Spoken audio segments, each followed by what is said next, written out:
Hi. Startup Dropcam emerged on the connected webcam scene in 2009. The team churned out a handful of products over the years, and Dropcam, particularly will help from its $200 Dropcam Pro, quickly rose up the ranks as the high-res security cam company to beat. Then, smart-thermostat maker and Google property Nest Swooped, after some serious speculation, finally unveiled a new and improved Dropcam Pro replacement called Nestcam just last week. Here's the gist: Nestcam is better than Dropcam Pro. It has a full 1080p video resolution, a rotating, magnetic stand, a new app interface, as well as a couple of other minor improvements. It's even retails for the same amount as its predecessor. But all that stuff isn't enough of an upgrade for me to urge existing Dropcam Pro users to run to a local store to snatch one up today.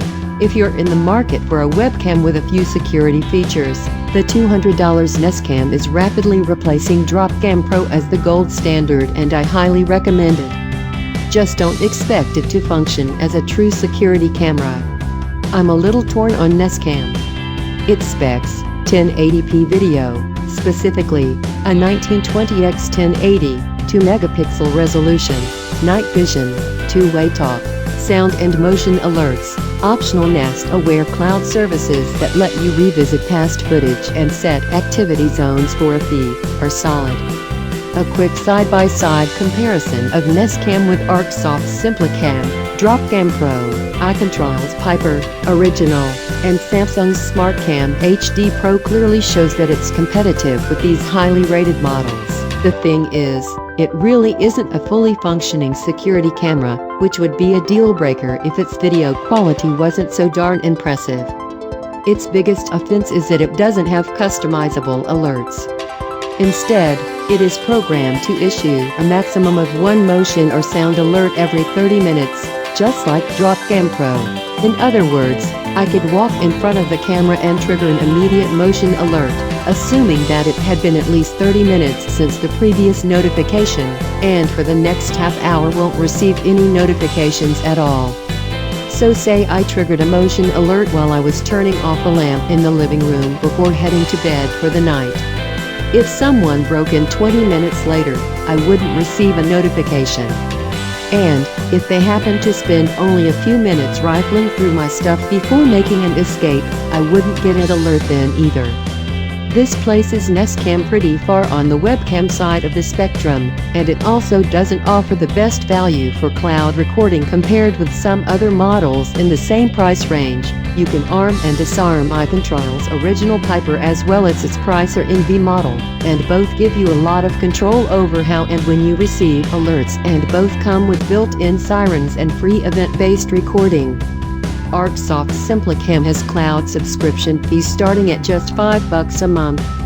Even the free Salient iAndroid app, which converts a camera-equipped Android device of your choosing into a security camera, has arm and disarm functionality, a siren, and customizable alerts.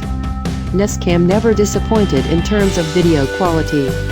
Its live stream in regular and night vision modes were top-notch, making it a little easier to pick up on details in a room or a person's features than with Dropcam Pro. I actually tested a Dropcam Pro alongside Nestcam so I could pick up on subtle differences between the two. While Nestcam's 1080p video is slightly better than Dropcam Pro's 720p feed, it isn't dramatic enough to make replacing your Dropcam Pro worthwhile. But it is a fantastic live streaming device, one of the best we've seen. Piper's 1080p is good, but its 180-degree fisheye lens distorts the view to some extent. Samsung's SmartCam HD Pro probably comes the closest, but its feed still wasn't as clear as the new Nestcam. I also received the motion and sound alerts promptly, although they were limited to 30-minute increments. The Activity Zone feature that lets you target specific areas where alerts work consistently as well. Although you can't currently integrate Nestcam with third-party products or services like iFTTT, you can link it to the Nest Learning Thermostat via the Home and Away feature in the Nest app. When you enable this feature, your Nest Cam will turn on when you set the Nest Learning Thermostat to away and off when you set it to home. This feature was very responsive and worked every time. Nest hasn't shared any specifics about integrations with its parent company, Google, and the Brillo Internet of Things operating system that it announced in May either, although Greg Hu, a Nest product manager, did say this month that there would be more to share on that front soon. I also expect to hear details about partnerships within Nest's own Internet of Things initiative, Works with Nest, which pairs Nest products with third-party devices for advanced home automations.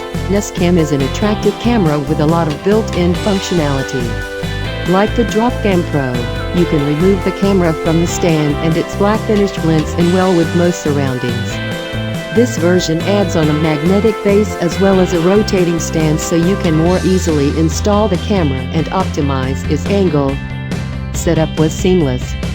I already had the Nest app from using the Learning Thermostat, so I just opened the app and selected Add Product. From there, the app walks you through everything you need to configure your camera, including selecting Nest Cam from the list of options. You can add learning thermostats, protect smoke and carbon monoxide detectors, Nest Cams, Dropcam Pros, and the original Dropcam on the new Nest app. Scanning the QR code on the back of the camera and entering in local Wi-Fi details. Once it connects, you'll have access to the home screen, the live feed, and more. You'll also get a free trial of the Nest Aware service so you can decide if continuous recording and activity zones are worth it. Thanks for likes and subscriptions.